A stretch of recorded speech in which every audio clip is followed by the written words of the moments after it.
Well, in the history of Boy Green Meets Woody, we've only done two things. Okay, we went across every position and analyzed them from top to bottom, and we react to news as it comes in. Today, on this special episode of Boy Green Meets Woody, we're about to do both. So, buckle up in your seat, lice up them cleats, because it's time for another episode of Boy Green Meets Woody.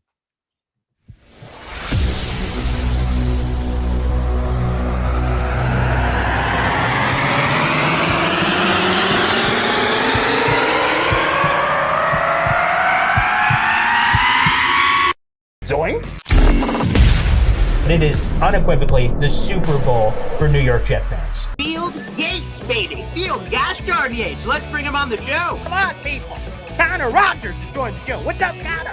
But Trevor Gosh darn Sycamore, baby, for me, personally, my favorite New York Jet of all time. Wow, it's great to be on. What an intro that was right there. Paul, nobody does an intro like you, man. Paul, you give the best intro of literally any podcast that I've ever been. I'm gonna lose my gosh darn bananas.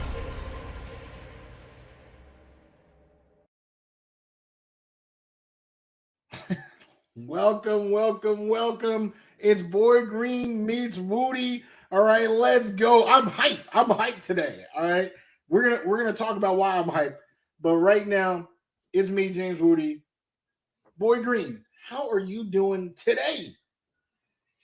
I am doing excellent. We're in the middle of all this action. We are less than a week away from the friggin' legal tampering period that comes up on Monday at noon, and then free agency is that Wednesday at 4. So, I mean, boy, we are in the thick of it.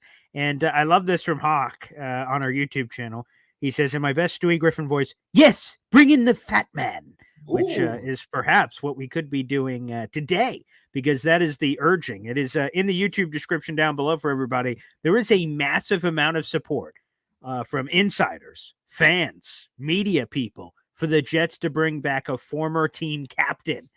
So there are full details in the article down below, but we'll be doing our positional breakdown and all that. Who's set to leave and who could join or even rejoin the group. I think Connor Rogers said it best at the NFL Combine. It's a sneaky big need, the need that not a lot of Jet fans are talking about on that defense. Absolutely. First and foremost, we need to address how incredible that Stewie Griffin was. I was not expecting that. My Lord. Okay, I appreciate that. That was off the cuff. I don't, Stewie Griffin is not a voice that I normally do, so I just channeled it right there. Wow. Yeah. Well, that was good. Do not turn the channel because that was amazing. That was spectacular. And yes, it is definitely a sneaky big need. We are going to talk about it. I don't want to talk about it yet because there's news. There's news, Boy Green. Do tell. News. I didn't even bring these out, man. I did not do anything. Do not blame the scissors. Ooh. Do not blame these. Oh. I thought your news was, oh, wow, the Jets are going to tag Bryce Huff after all today. Oh. Well, let me, I mean, if I had, if there was tape, or that's what I need, right? Enough with the destruction of the roster. Let's bring some guys back in, some glue. I need to get some glue for Bryce Huff's name because definitely we need Bryce back. Although it does sound like it's not going to happen. We only have live recording is 54 minutes left for the Jets to tag Huff if it's going to happen. But I've heard from people it's not. But hey, 54 minutes, that maybe someone changes their mind. Hey, I mean, if it's anything like that Will McDonald pick, that's plenty of time. Plenty of time in the nick of time. Hey now. But yes, CJ Uzomah has been pour one out from the squad. This is a guy who I believe when he was signed, a lot of people were excited. You know, we stole him from the Bengals, right? The Bengals wanted him back. He was in the Super Bowl playing with Burrow. Burrow wanted his tight end, and the Jets got him. So it was almost like a snag. That wasn't anything worth bragging about. Really just became much of a blocker. And this past season was one of the league's worst blocking tight ends. So couldn't even do that one. You know, you only have one job. Was not doing it right. I saw on Twitter someone posted something. thanks for your time, CJ Uzomah. And the one clip of the highlight reel that they had for him was him dropping that very easy touchdown against the Chargers, I believe it was. He literally at the end of the game, right? Yeah. Like he was kicking it, he was fluttering. Oh my God, it was bad. It was bad. Yeah. Oh. So it was bad. I will just say, I initially liked it. The signing. It was a 3-year deal for $24 million. I know there's a lot of fans that immediately thought it was an overpay because Uzomah's stats. He's never been this dynamic production tight end. But I liked it in theory. Also, we heard the Mike Garafolo report later. I think it was later because that happened in free agency. So later that summer, maybe, that as Uzomah's in the building and it was agreed, they tried to still get him to leave the Jets in the middle of like, hey, this deal's happening. So there's a last second pitch, as Mike Garafolo reported from the NFL Network. I'll have to find that tweet because I know I sent out the video from it. But yeah, that they almost swiped him away, which I'm sure a lot of Jet fans said, I wish they would have, but swiped him away anyway. And the only other thing I remember from that is, so if you guys remember, the Jets signed Uzomah first. And so he was signed for 3 years, $24 million. And the Jets' plan was to sign a receiver in that market to pair with Uzomah. But the money got so crazy that the Jets said, okay, whoa. We're not paying that kind of crazy money for whatever the receiver is. Although they did it last year with Alan Lazard. I digress. They were supposed to do that with a guy to pair with him. And so instead, that's how we ended up with Tyler Conklin. They pivoted from their tight end wide receiver plan to say, hey, why don't we just double dip at tight end? We'll have a dynamic duo with Conklin and Uzomah. And Conklin obviously has been far more productive. We've had him on the show. I love Conklin, and he's been great, and he's here to stay. He's actually entering the last year of his deal, so we'll see if he's here to stay for the long-term future, but he is for 2024. But yeah, that is crazy. Uzomah gone. It was an expected move, though. No surprise. They add a little bit of money, around $5 million and change, to add to the pile for the New York Jets, and just more money to do more things. Well, don't forget that same offseason they drafted my boy, lifelong Jet fan, who I wanted the Jets to draft. They did, Jeremy Ruckert, and now he has a chance to prove to the naysayers, people that'll look at his stats and be like, oh, 1 catch, 8 yards, and realize that does not even tell any portion of the story with Jeremy Ruckert. So should that be the plan? Not to interrupt you real quick, but you're right. First off, it's almost as if the Jets, right, they drafted Dustin Cohen in the first round 1,000,000 years ago, and then they ignored the tight end position for a decade. Then that offseason, they said, you know what, we need to make up for lost time. Here's $24 million CJ Uzomah. Here's $21 million Tyler Conklin. And here's the 101st overall pick, Jeremy Ruckert.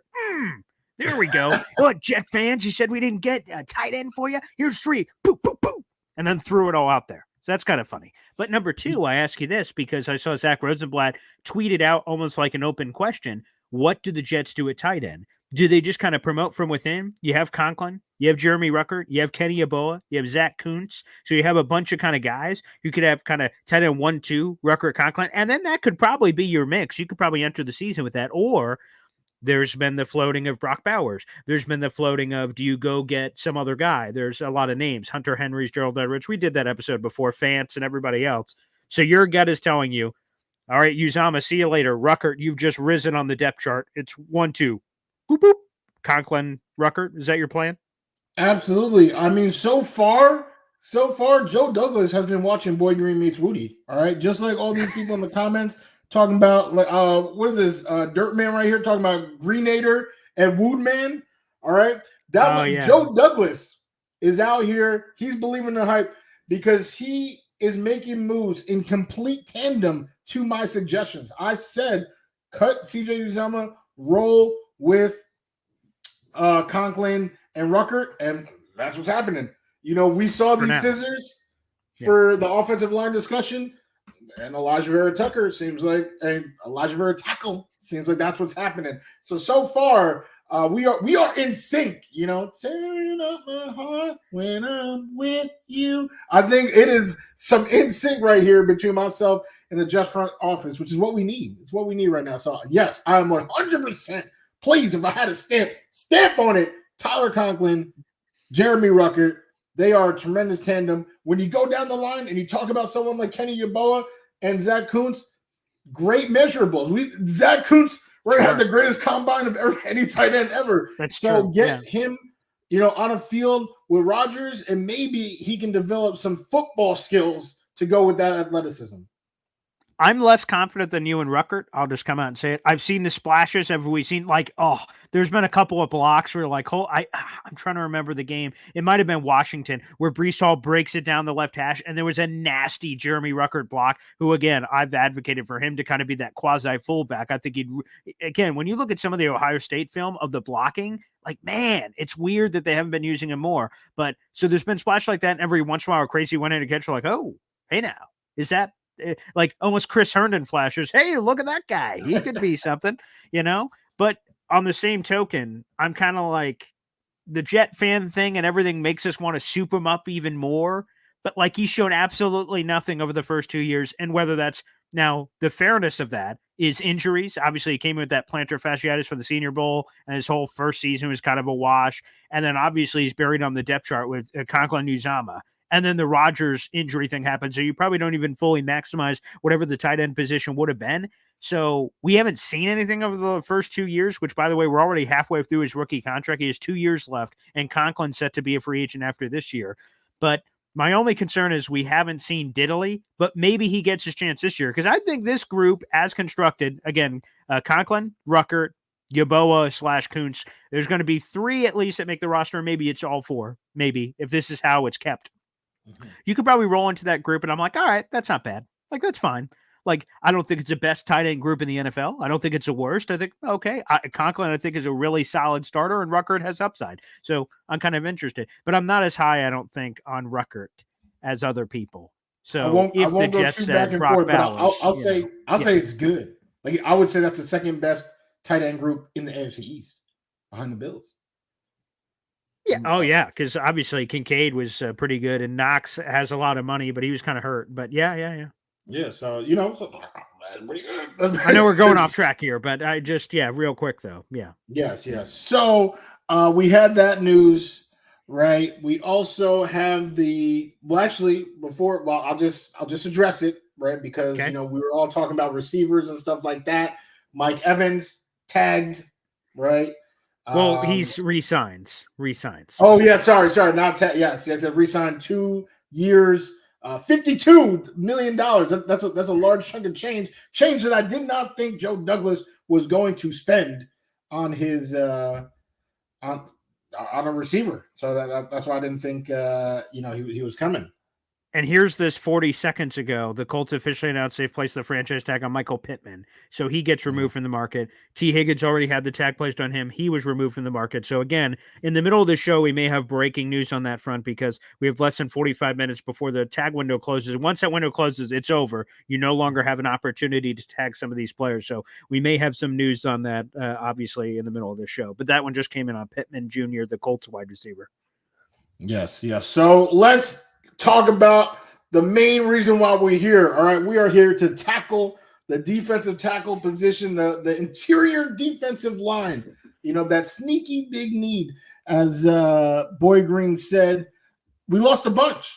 A few free agents. We're talking about Al Woods, who did some work before tearing his Achilles.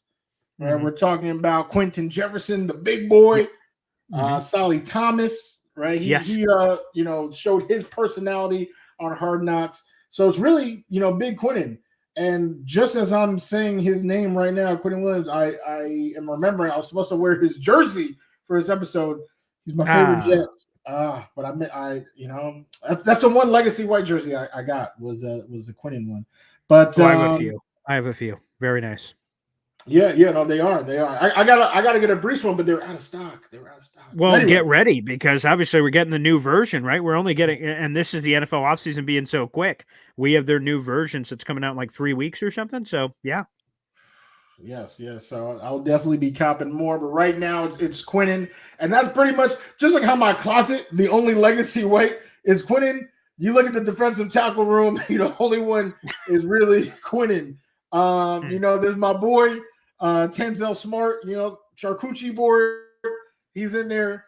But he has been on and off with the regular roster and the practice squad.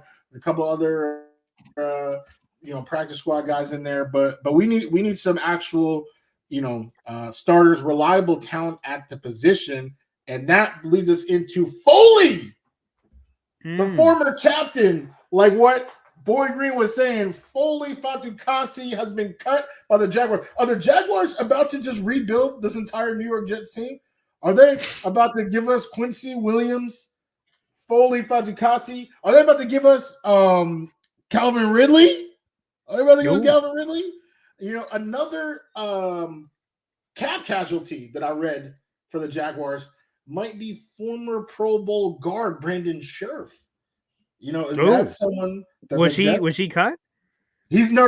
They said a potential cap casualty. When they announced Foley was cut, they said, "Oh, well, the Jags could cut. I think they could save $9 million by cutting Scherf." So, I mean, right. Are we about to become the New York Jaguars? Talk to me. How do you feel? Yeah, I mean, Foley's the great story. He's not quite bright stuff because he was a 6th-round pick. He was the 180th overall pick in the 6th round out of UConn. So it's not UDFA, but it's an awesome story of progressing from, of course, making the team, being a role player, and eventually turning himself into a team captain. I love Foley. He was never a pass rushing guy. I felt like he almost got paid to be one when he got a 3-year, $30 million deal from the Jags. I think they... sometimes when you sign free agents, you project, say, yeah, they did that with the Jets, but with us, they're going to do this. And he didn't. But I don't know if that's Foley's fault. I think he's just a really good run stuffer. Obviously had some elite numbers with the Jets, not so elite with the Jaguars. So take that for whatever you will. But he's exactly, quite frankly, what the Jets are missing. And missing in terms of what's about to exit out the door. I thought Al Woods was spectacular this past year. I love Al. I love his personality. He's such a fun, straight shooting guy. Solly's coming off. If we're talking about, so let's break it all down. Al Woods is that nasty run stuffer, just a space eater, a big fat guy in the middle. You fat guy. You got that action happening. And then you get into the pass rush juice, which Solly coming off a career high sack season. Quentin Jefferson coming off a career-high sack season. So you're probably going to need a couple of guys there in the middle. But if you went after Foley, it makes all the sense. Q coming home video. He's exactly what the Jets are missing. I'd love to see him next to Quinnen, to be honest with you. I think that could be, which we've seen, obviously. What was that? 4 years, 2019, 2021. So, yeah, so like we got to see it for a little bit. But like in full flower, now that Quinnen is who Quinnen is and seeing what Foley is, and plus, getting cut the way that he did, I imagine that the price is not going to be crazy. So that he's a guy I would like. Although I've got a couple other names I want to throw at you, Wudi, as possibilities.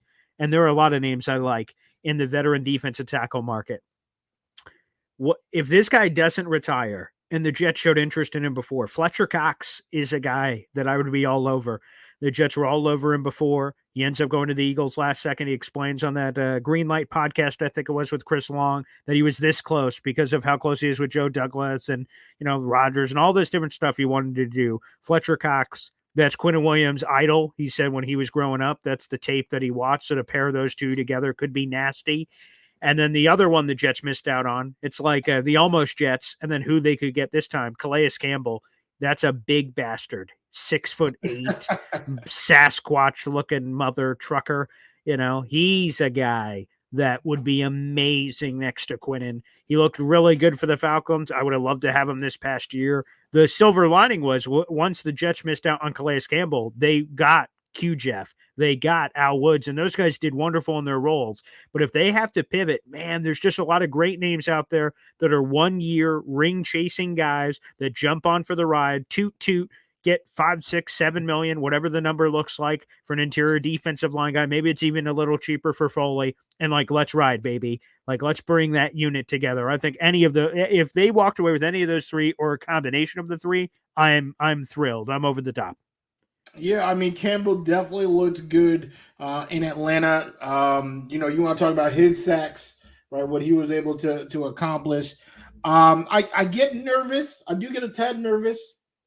When guys get high up there, because usually it's usually not gradual. It's usually the cliff decline. So we don't know, is this the year? Is it next year?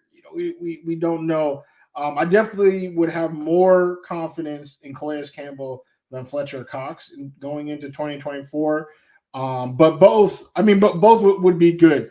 I think my preference would just be to run it back, with Q Jeff, Solly Thomas, and then just have Foley, to replace the run stuffing of Al Woods. I mean, that once Al Woods went down this past year, I mean, everybody was running Jaleel McLaughlin. I can't even say his name, McLaughlin on the Broncos. They had him looking like prime Barry Sanders. Killed me in fantasy. Just going against just running backs that were facing the Jets this past year. So getting Foley in there to replace Al Woods would be great. I do like what I've seen from the tackles that we had.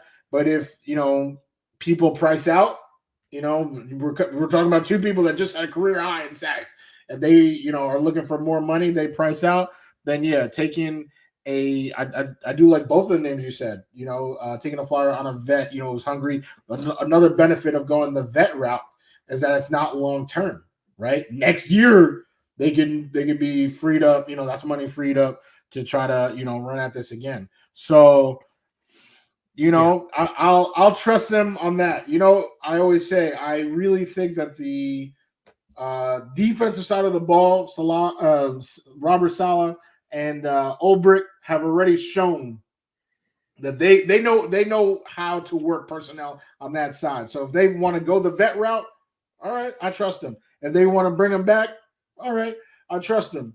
Can't trust the other side, but I trust this side, whatever they opt to do. Yeah, that's a fair one too. I know we don't want to get too far off track, but I'm sure Connor, I can't wait to tweet what's in my head about this after the show is over. But Connor Hughes just tweeted this. I'll throw this up on the screen. You've been talking about cap casualties, maybes that could come to the Jets. Well, looks like we have an answer on one guy. Connor Hughes of SNY tweeted out, the Jets have, quote, zero interest in a reunion with recently released safety Jamal Adams, despite social media rumblings that Adams wants to return to the Jets. So for those people that were curious and hanging on the fence, I kind of poked fun at that a few times on social media. Come on home, Jamal Adams. Well, according to Connor Hughes, that is not going to happen for the people that were wondering that out there in the universe. Just to throw that out there. That just coming in a few minutes ago. Well, that makes a lot of sense. I would have to say that was probably the most tumultuous time of Joe Douglas's entire tenure. Was very awkward. Yeah, Jet for life, firing his way out of town. Oh yeah. Yeah. So I'm sure Douglas, and if he was better in coverage, I feel like that's kind of. That's what the Jets are looking for is a coverage safety. They don't need another. Well, they're looking for it all, right? Tony Adams is the only safety really under contract, unless you count Jerk Bernard Converse. So yeah, coverage, sure, but coverage, tackle, this A, B, C, D. I think they're looking for everything. That's true. That's true. But my friends in the group chat, they call him Blitz Boy. I think I think we're good. We're good now. Okay. If he came, it's fine. He's a talented player, but I don't think I'd love to get reuse out of my jersey. I'm going to be honest. That's my selfish reasons. I got a few. I don't know. I think it's the most comfy jersey I have. Actually, is my Adams. Okay. Yeah. I don't know. What it's just I don't know. It's like a nice fit. It is my fit. I still wear it. I will not lie. If I'm watching the game in my house, I'll wear it because it's comfy. That's good. I don't burn jerseys. I don't get rid of them. So I got all kinds in there from, Jamal Adams to Sam Darnold's and Geno Smith's and I got weird ones at Jason Morrow. What do you do with that jersey? But, I wear them all, baby. I still wear them all. Now one that I don't know. I might have to give it to Goodwill or something. Is Elijah Moore? Come on, man. I mean, his rookie year, I thought he was the truth. I literally thought, he was about to be the best wide receiver in New York. I thought he was about to be him, and then Here's bought his another jersey. suggestion, by the way, on YouTube. Quandre Diggs. The Oh. Seahawks just released everybody. They released both safeties at the same. Yeah, just leave. Just get out. Apparently on Quandre Diggs and Jamal. I saw in a joint tweet. Yeah, both are gone. See ya. I was like, whoa, Yeah. okay. I would say that is the preferred option. That is I like Ashton too. I really want Ashton. I see Michael saying that on YouTube. We need Ashton Davis back. I'd love Ashton back. I've not heard anything on that, so I have nothing to report at this point. But I'd love Ashton back. Yes. I definitely nothing crazy. Well, yeah, sure. But yes, that's somebody who has developed so nice. Another tip to this defensive staff. Someone that's developed nicely. We didn't know what his future looked like in the Gase regime, but under Saleh and the rest of the boys, he's carved out a niche on the team. So, yeah. There's one more. Let me see if I have this official. I just like confirming multiple sources before I say it out loud. Yes, so it is official. Kyle Duggar gets the franchise tag from the New England Patriots. Mike Onwenu reaches the open market, baby, or is scheduled to. They still have, I guess, technically a week if they able to reach a deal. But Onwenu on his fine. I didn't want Kyle Duggar anyway, so bring Onwenu to the open market, baby. That's huge. I won't lie. That is pretty big. I gotta tell you, I'm really liking this offseason. The possibilities. I don't think there was as much opportunity last offseason as there is this offseason to add some true studs in both free agency and the draft. Now people after the combine are talking about Amarius Mims, climbing up the right tackle charts. A lot of right tackles in the draft. I think if Joe Douglas, he doesn't even have to be perfect. He can just be good and really build a very solid offensive line. When I say very solid, I'm talking top 10 in this league. I think he can do it with a lot of the options in the free agency and draft class. But defensive tackle. All right. What is your final? Give me your, in the spirit of March Madness, right? We're in March. Give me your final four defensive tackles. This will definitely be a poll, certainly. My final four potential options, you're saying? Yes. Okay. Well, I guess three, like Quinnen and then the three. Okay. Yeah, Quinnen and then who I believe will ultimately be on the roster you're talking about? Yes. Okay. Oh, yeah, not just options, like the dudes that will actually sign or be added, you're saying? Yes. Okay. Let's see here. So we got Quinnen. I think we bring back Saleh. I think there's unknowns about Al Woods and Q Jeff. Al Woods, from what I hear, it's possible he just retires. And that's something he's considered in the past. And then you have this injury, his age. I think he walks away. Q Jeff also has a serious injury. So I don't know. I will be candid. I don't know his return timeline or what that looks like. So I think that complicates matters for the Jets.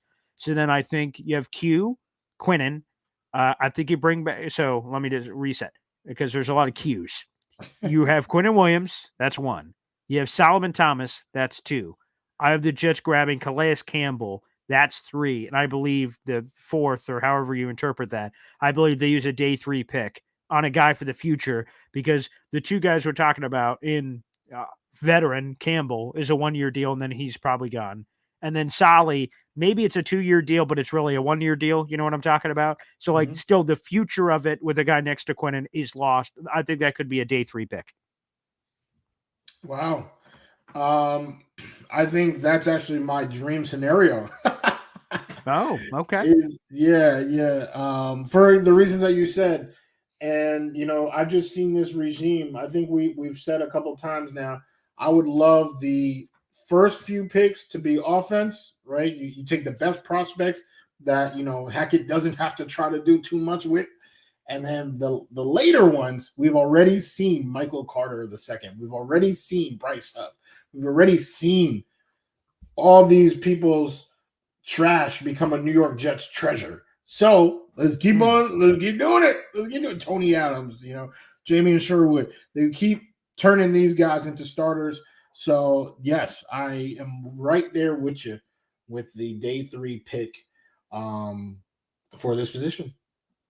Yeah, I love it. And again, I'm glad this was a fun project. This was a long project, Woody. We've been doing it for basically 2 months of really breaking down every positional group and giving you guys all kinds of intel and showing you who could come. And we've mixed it around, obviously, with breaking news. And now our positional reviews, recaps, breakdowns, those are all over. Now we obviously have Thursday, we're live every Tuesday and Thursday at 3:00. The legal tampering period is Monday. So we will be in the middle of legal tampering period when we do our show a week from today, Tuesday. I'm fired up, man. We're in the movement business, which gets me fired up. I'm definitely fired up. I'm excited. I'm excited. This offseason, as we already know, is absolutely huge. It is absolutely huge. So yes, fire me up, baby. I want to say we will definitely be talking. You don't want to miss Thursday for sure, because that is the final ramp up to, like what Boy Green said, that legal tampering period. Let's start tampering. Hey, before we wrap up, I heard we have a question or two in here. Can we get that in, Woody, before we sign off? Yeah, of course. Okay, here it is. So we got Johnny in here on YouTube. He says this, guys, this is just a reach of a comment, but could we go after DK Metcalf? I'm assuming he's saying Brandon Ayuk. Would that be huge change of the guard in the AFC? So I think what he's really saying is, to the original comment, franchise tags have destroyed all of who we thought could be available. Again, T. Higgins tagged, Michael Pittman Jr. tagged, Evans ends up re-signing on his deal. I'm trying to think if there's any other big name wide receiver that got wiped off the market. So anywho, the big names are like in free agency: Calvin Ridley, Hollywood Brown. I'm trying to think of it. And then there's a bunch of weird names. Or we go into your trade realms that you talked about: Cortland Sutton's, Devontae Adams, or these crazy names that are being so the Ayuk thing. It's a contract thing. Let's see where that goes. That could be a Debo-ish situation where he's available or not available. That's going to be rich. DK's in the middle of his big contract he already signed. So I don't know. I haven't heard anything about that, but it's a new regime, so maybe. But I love DK, the player. He's a freak. So sign me up. Ayuk's a freak, sure. It's all on price to me. But yeah, I'm for making a splash. And free agency right now is lackluster. Calvin Ridley's interesting, but like, he's wide receiver 1, I would imagine, for like everybody who's available. So that part scares me a little because the money could get crazy pretty quickly. And then who's the other guy we just said? Who's the other big free agent? Hollywood Brown. Yeah, right. He's coming off a 500-yard season. It's the worst yardage season of his career. He has 1,000-yard campaign. That was a couple years ago, and that's barely. Boy, I get the wide receiver connection to Sean Jefferson, but that's I don't. If you bring him in, what is he? Wide receiver 2? Wide receiver 3? I don't feel great about that. Yeah, I like Hollywood. I don't want him. I don't want him to be a Jet. I like Hollywood. I hope Ridley, but like you said, that's everybody's. And now Jets are just one of 32 teams. So, so to answer this question directly. DK, well, I guess with both of them, like what Boy Green said, price. I mean, taking the contract, I'm all good with taking. I think it's nice to have one really good receiver under contract for the foreseeable future.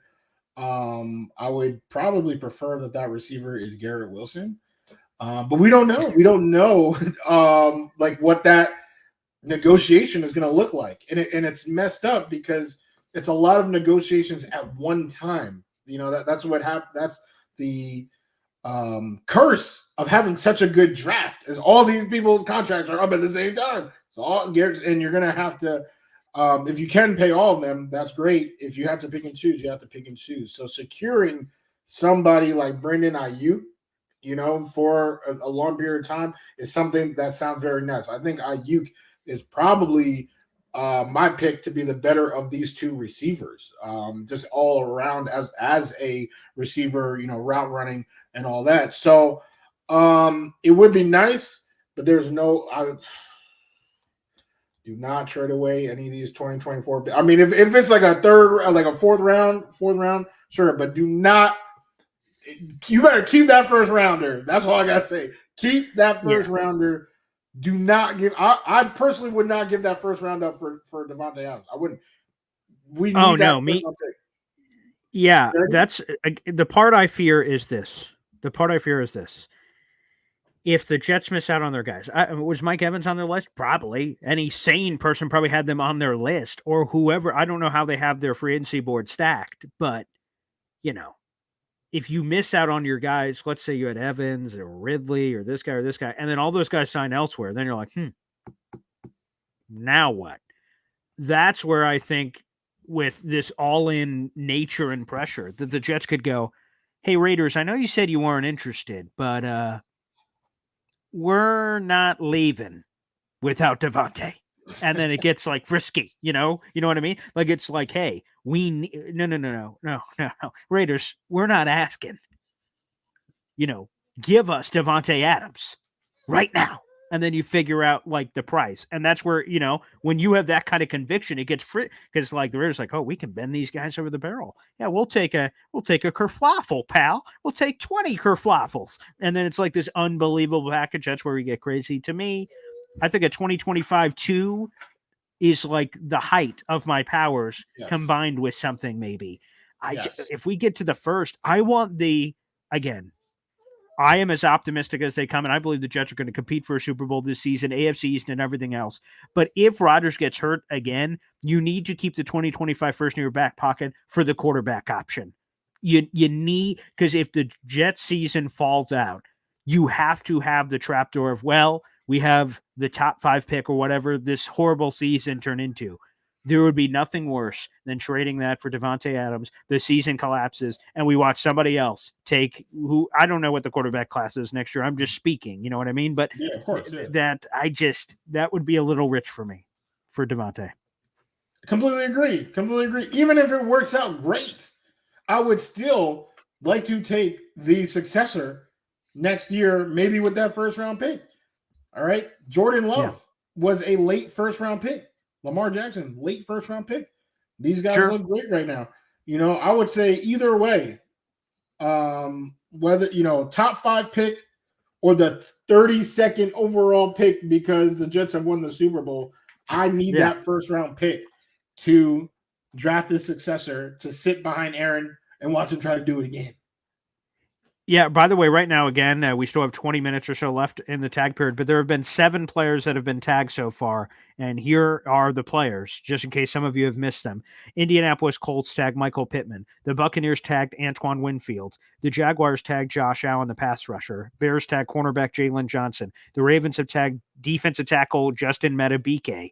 The Carolina Panthers tagged pass rusher Brian Burns, and the New England Patriots transition tagged Kyle Duggar, which still counts as a franchise tag, and there's still 20 minutes left to go. So 7 players in the bag, and there could be more.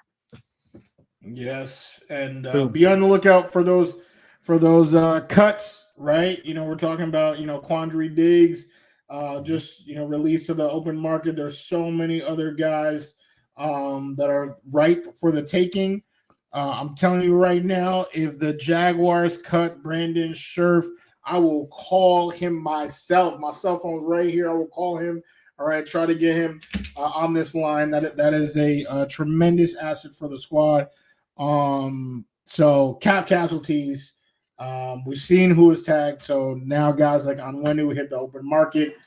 So we're gonna talk about that. We're gonna dissect it on Thursday. But hope you guys had a blast with us on Tuesday. I mean, did we tackle that position or what? Yeah, we can only hope the Jets tackle the position with the same vigor. That's it. Amen. All right, guys. See you next time. But thank you for this time. Boy Green Meets Wudi, signing out till Thursday. And my last nugget here is we'll have Boy Green Daily tomorrow morning at 7:30. Trevor Sikkema, probably pelvic thrusting in my face about Mike Evans not being available for the Jets, probably, but some other draft stuff. So that'll be at 7:30 tomorrow morning for Boy Green Daily. Check that out live. And then me and Woody are back on Thursday at 3 o'clock. Should be fun. Thanks, brother. Yes, sir.